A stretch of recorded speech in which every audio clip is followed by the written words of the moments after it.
Oh, hey, good morning, everybody. Paul with you here. Uh, I'm about 3.25 miles into my walk this morning. And yesterday, I had to pull it together. I had 12 miles done at around 9:30 at night. And I just couldn't go to sleep, and I had to walk at least another mile because I wanted 15 miles, but I wound up doing 2. So I did 16 miles yesterday, and I didn't really take in a whole lot of food. I did a little bit, but not extensively. I had some cheese last night, right as I was turning in. So other than that little block of cheese, I really didn't eat all that much.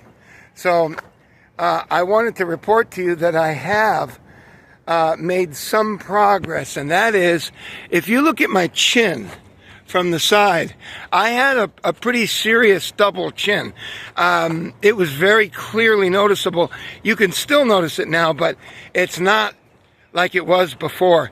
And I think when you see that, you're a pant size down. In other words, if you're 42, you're down to a 40. If you're a 40, you're down to a 38. And I think right now, I am about a 38.5 pant size. I was a 40, but going back to last summer, there was no doubt that I was at a 41, 41.5. That was pretty serious. And I estimate my weight was over 240 pounds. It was probably 242. I never checked it because I knew because the pants I was buying were big, and they're big on me now. So I'm pretty sure I lost weight now. And to what degree or another, we'll find out Monday. That's 5 days from today. It's Wednesday. So Wednesday, Thursday, Friday, Saturday, Sunday. So in 6 days, well, not 6 days, 5 days, because I'll weigh myself in the morning on Monday. And this has been something I've been avoiding for a long, long time, because I knew that I really wasn't losing any weight, although I was walking every day, and I was walking a fair clip, even a good clip oftentimes. I just wasn't losing weight. But I think probably people will start seeing it in my face right now. It's a little hard to see because I'm bald now, but I think once my hair grows in, I think you'll see that I've lost probably considerable weight. My guess is that I've lost about between 15 and 18 pounds. And my estimation right now for my weight, and I won't see it until Monday, so that's another 4 days or whatever it is, 5 days. My estimation is that I'm going to weigh 227. That may be optimistic. Like I said, that might be optimistic. And the reason being is because the front part of my body, right here, it just kept building, and that is so dangerous. That is so hard. When you get that weight there, that is so hard. When you walk, particularly if you wear a coat, this tends to start sweating right here, and you're not really aware of it. That's why walking is so good if you can do it in a long enough manner, because right now I'm coming up on 3.5 miles. And, it's a lot of walking. I walked since 6 a.m. And maybe it was a little bit less than that. Maybe it was a little bit more than that. I think I started at 10 of. And right now it's about 5 minutes after 7. So I've got about an hour and 15 minutes, I estimate. So that's getting kind of close to, more than 3.5 miles. My walk has been a good pace. The whole morning. It was a little slow, of course, in the beginning. You always are slower. But once your body limbers up, and I don't stretch or anything, like the doctors tell you to stretch, and you should. That's a really good idea because you can cramp up or whatever, it's just natural. But I just get up and I get out and I walk. And that's what you should be doing too. That's what you should do. So the word is, I will tell you my weight on Monday. It'll be about 8 o'clock in the morning, New York time here, Eastern time. And if I weigh under 225, it will be the first time that I weigh under 225, maybe in about 3 years. And if the last time I remember really trying to get myself in shape, I was around 224, 226. I remember that, even 228. And I started walking. It was back when I was doing plasma. And that was a long time ago because I haven't been able to do it in years. They kind of bled me out.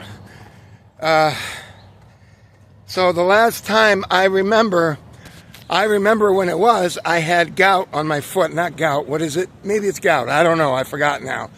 But my foot swelled up real bad. I couldn't even get my foot into a sneaker. Not even a bigger sneaker. It was real bad.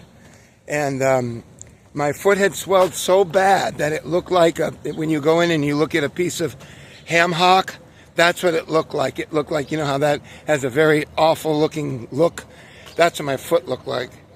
And that was like 5 years ago, I think. No, maybe more than that. It was like, I don't know. It was a long, long time ago. 5 years ago is my estimation, or 6. And I told that story before. Oh, it was. It was in 2020 because it was the COVID-19 scam.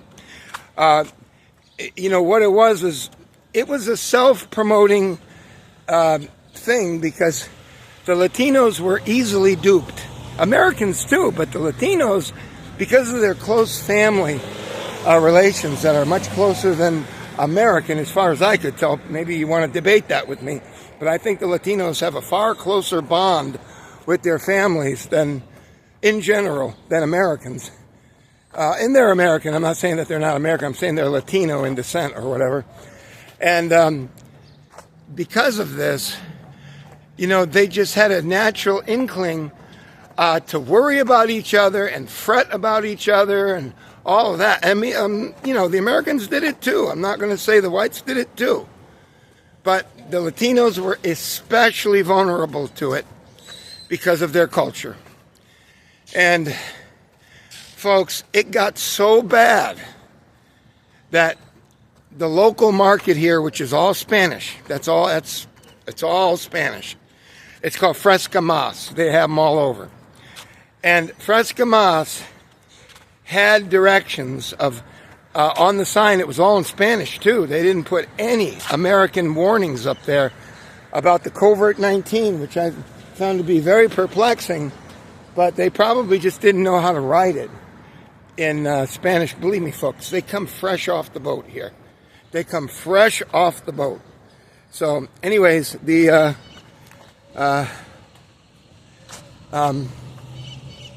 put up all the warnings, and there were only something like 24 people in the store allowed at one time. And then it got so bad, and the people were so stupid that they were actually trying to obey the idea of going into aisles in a certain manner with an arrow. So you couldn't enter an aisle unless, of course, it was along the recommended arrow of direction. This is how stupid people became and obedient and fucked up. They were. So you not only couldn't go into the store if there was over 24 people, but it was highly recommended that you follow it. Oh, and I can already see people saying, well, no, it's because, you know, people would you come in contact with people. I got news for you folks. This had never been seen in the history of mankind. And they knew how to take advantage of your stupidity. It wasn't my stupidity. I was a believer at first too. I was drinking lemon water in the morning, etc., etc., etc. I went through all this stuff, but I finally figured it out. It took a while for me to figure it out, and I said, if this goes into 4th of July, because that was in like March where they put us in the face diapers, and I said, if this goes in,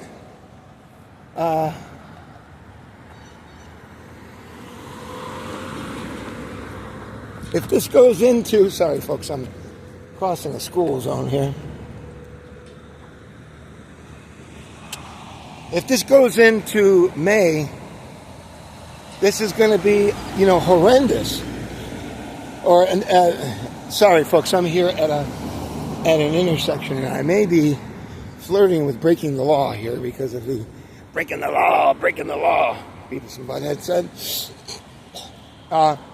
Anyways, this is going to be a nice 4-mile walk this morning, and to get to this now, because I was in the middle of traffic there, I knew that with these face diapers, if they had that going on, that started in March down here in Florida. And I knew that if it went into July 4th weekend, whatever this was, it was big. And I mean big. It was big. And there were a couple things that really set me off and let me know that this was a complete and total hogwash. Not that people didn't get sick and die, they did.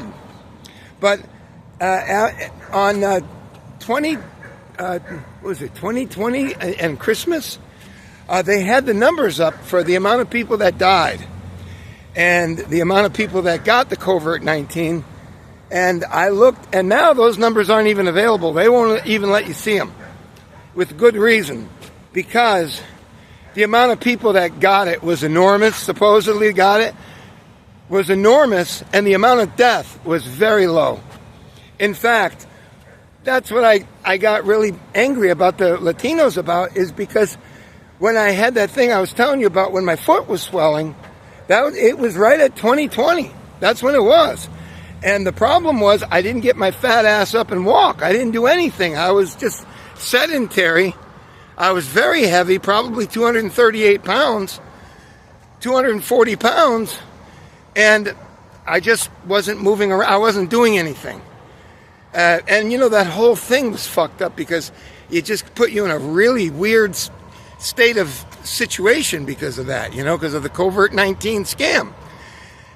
And I went to the hospital because they, you know, told me whatever it was that was ailing me. And they told me I had to go on a blood thinner. So it was like equifilian or whatever the hell it was. And I don't think there was any generic for it. That was such a high-tech medicine that I don't think there was any generic available for it. And I remember they gave me a shot in the stomach, and it was like a blood thinner.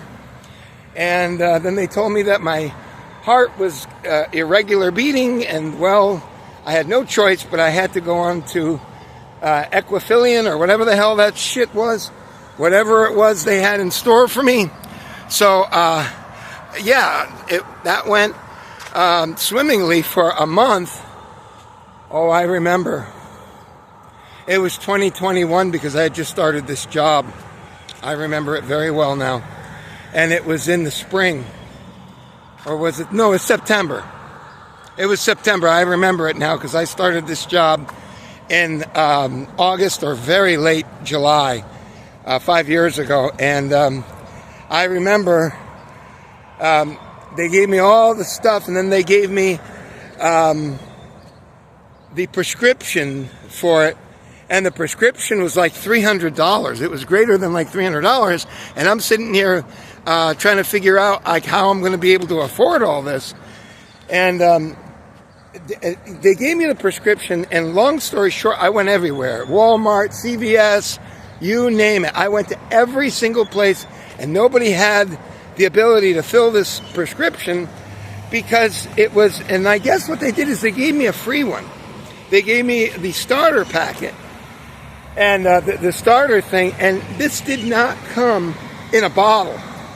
It came like a children's storybook. It's really hard to explain, but it was like a hardcover book, and it had like 4 pages or 5 pages, and it had the pills right in the pages. Like there was a little place for each 2 pills or whatever it was, but there were like, I don't know, 30 pills in there, whatever it was, maybe more.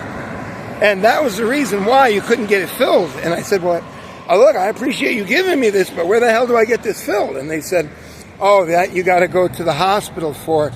They have to make it because they're not going to be able to give you, nobody's going to be able to do that because it was the storybook thing. So I went ahead and I went out to the west, far. It's quite a ways out in that area over there, far. And I went to that hospital. That's where they told me to go. It's a regional, whatever it was. And I got out there, and I had to wait for it. They didn't. It took a while because they had to assemble this book with it. I'm not making it up either. That's exactly what it was. It was like a little book, a hard book, like those real easy books that children learn how to read, like that kind of thing. Not pages. Like the pages were thick, like my finger almost. And so I said, how long is it going to take? And they said, well, usually it's about like an hour, 45 minutes, an hour. Well, it turned out to be more than that. It turned out to be like 2 hours. And it's because they had to assemble that children's book and it was a big fucking jerk off. So I waited, and you see, some people, they don't see. I see.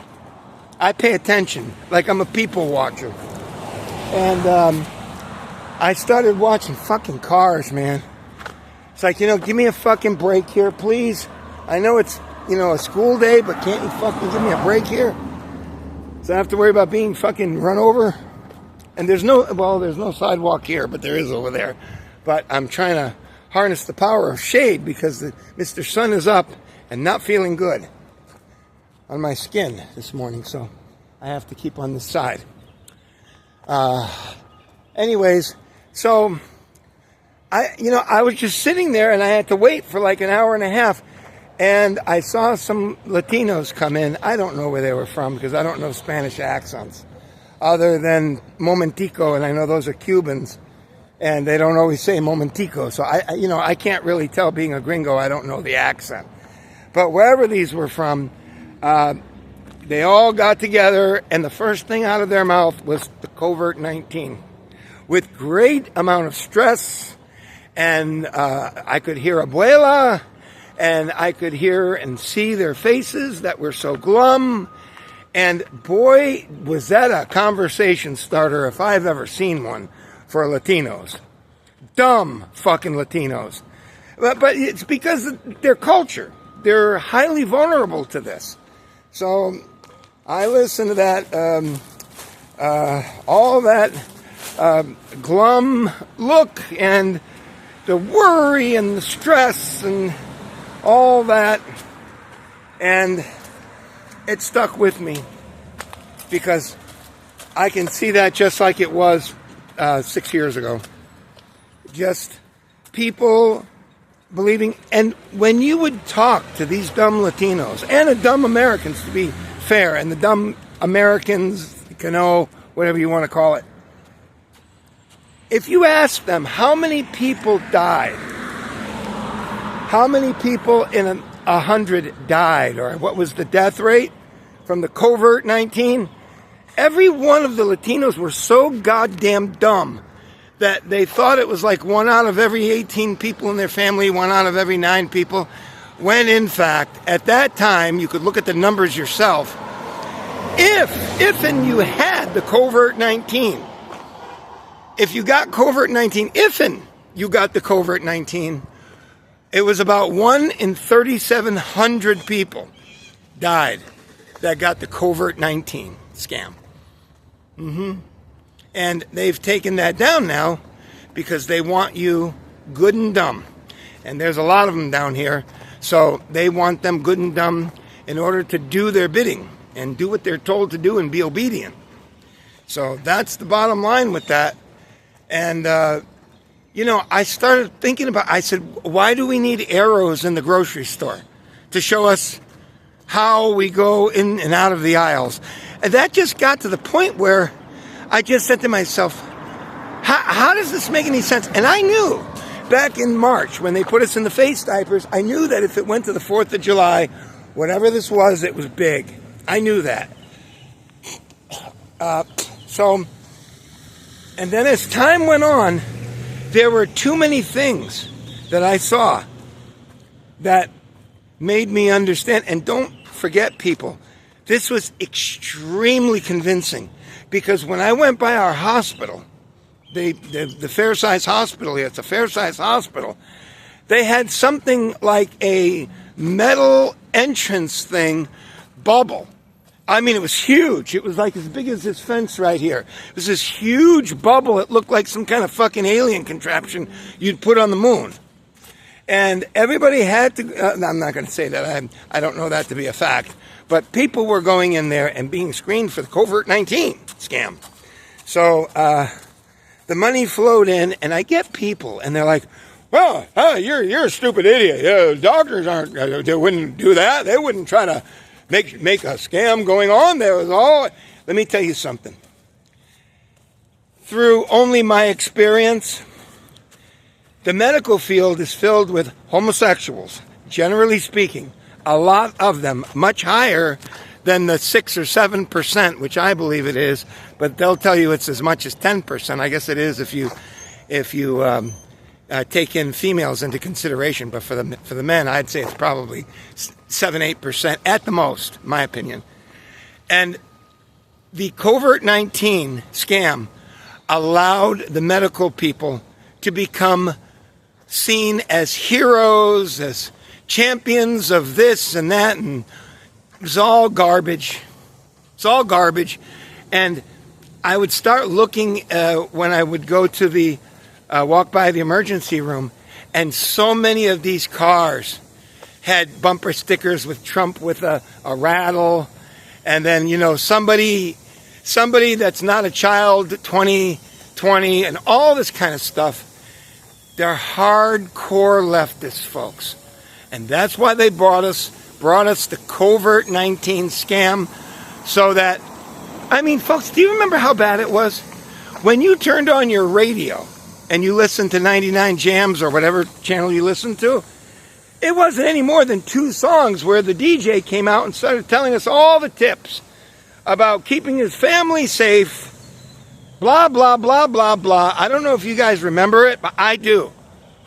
And it was so ridiculous. And then we had the homosexual governor here. He wasn't governor at the time. He was governor, I think, in 2004. Charlie Crist. He was a thin 47, 48-year-old man, maybe more than that. He was governor for a while. He had a beautiful wife. She was like a model.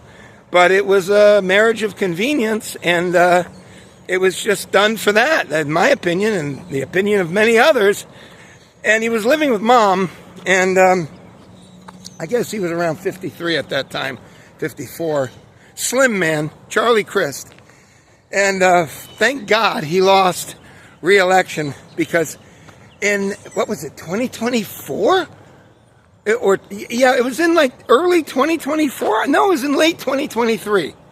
He was trying to bring us back into the measures of the COVID-19 scam measures. Like making it mandatory that all people, when you went into a public building or a government building, you had to have a mask, in order to be able to show people that the Democrats were trying to save you and they were so concerned about you. And you know the old saying, the 8 scariest words is, hi, I'm from the government and I'm here to help you.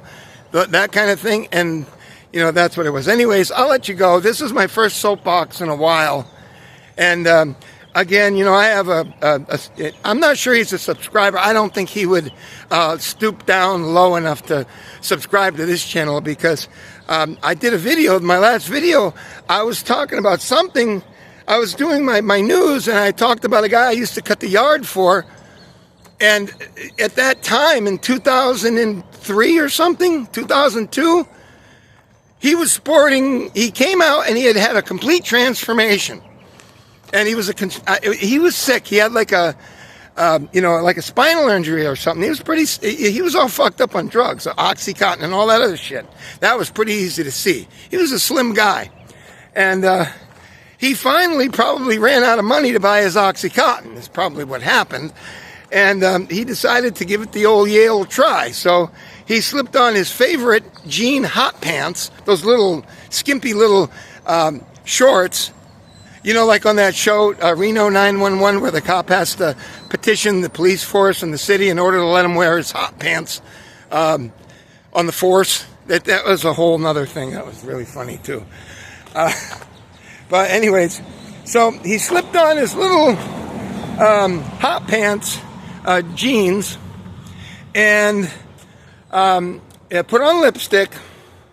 And I mean, he was a little older too. So I mean, he was like 48 years old, 47 years old. So this wasn't a spring chicken here. And it just, folks, it just looked ridiculous.